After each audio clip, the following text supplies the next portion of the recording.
Hello there. The name's Fatalis. And I know what you're thinking.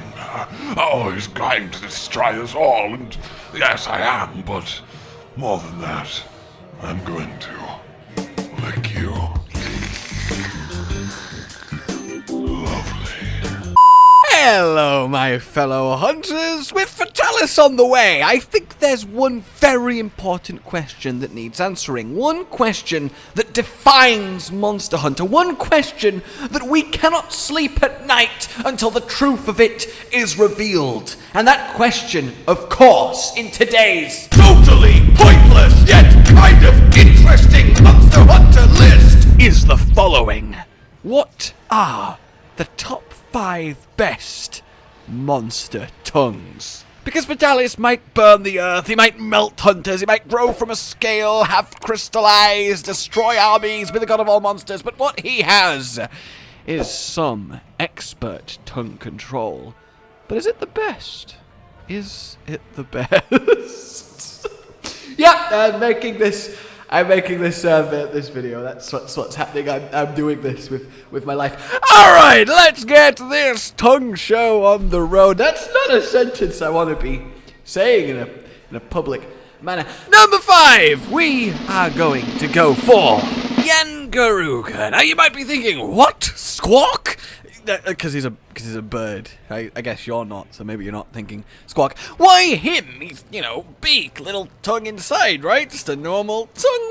Well, not quite. Gengaroo's tongue is kind of horrifying, and I don't know if you've ever really stared at it. I mean, why would you? It's a tongue. But he kind of has teeth on it.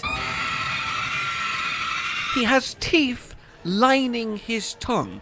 It's an otherwise fairly standard monster tongue, but it's covered in bloody teeth, and that is absolutely horrific. It is genuinely terrifying. It's the same as goddamn geese. I'm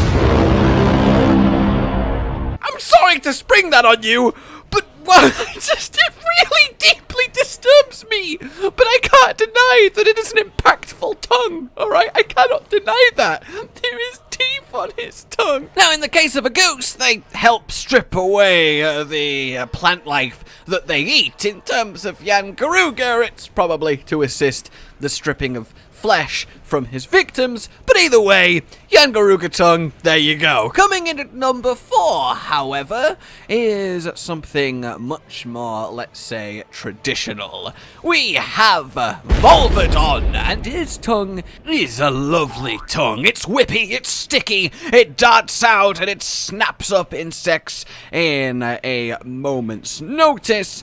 And, well, it then uses the juices of the Bahabras and the Altaroth it slays to give itself paralytic toxins that it can deliver with a nice little jab of its tongue. So a very ranged, fast, whip-like paralyzer is quite the effective strategy for general survival. And also, Volvadon himself is so cool. A little kind of armadillo-y, roly monster that has a shell that can resist lava as he tumbles round the place, a living ping-pong, crushing you and then whipping you with his secret lethal weapon. How can you not be a fan of a tongue that effective, plunging out of a monster that cool? Oh, coming in at number 3 then, it's the Pukei Pukei. Yes, indeed.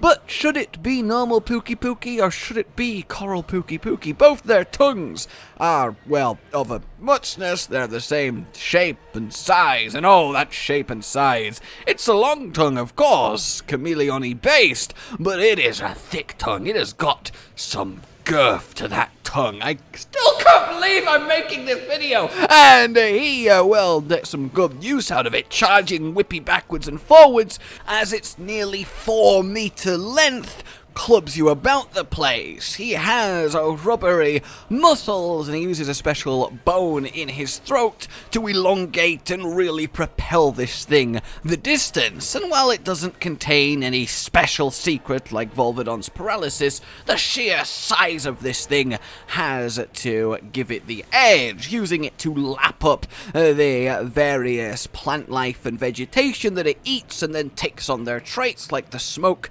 nuts or the spore puffs and such. It really is quite the quality tongue, and when you see it come charging at you through a fog of deadly poison concealing the beast within, yeah, it leaves quite the slightly moistened impression on you.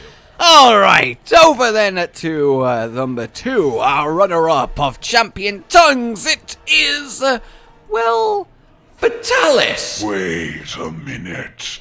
You're trying to tell me that I don't even win my own tongue competition? How absolutely, utterly absurd! I'm going to destroy everything you love! Sir, you were going to do that before this happened.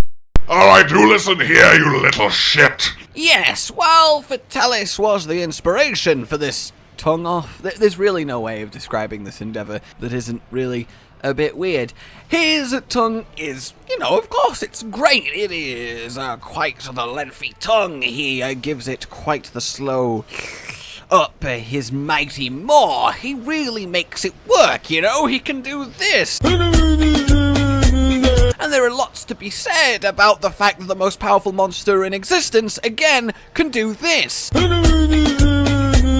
And it's kind of crazy that despite it being so long and floppy and honestly silly when you hit him and flinch him and he falls over in the fight, the tongue comes careening out. When you kill him, it's there flopping to the side. It's so prominent and so much attention is drawn to it. It's kind of almost weird, and there's a lot to be said that the most powerful of all monsters has a tongue like this, and then on top of that, it's still really intimidating even with this and all of the flopping about during the fight it does. It's really quite impressive. It is undeniably impressive, but it's not the most impressive. It is not the highest example of quality tonguage to be found in the monster world. No, it is not.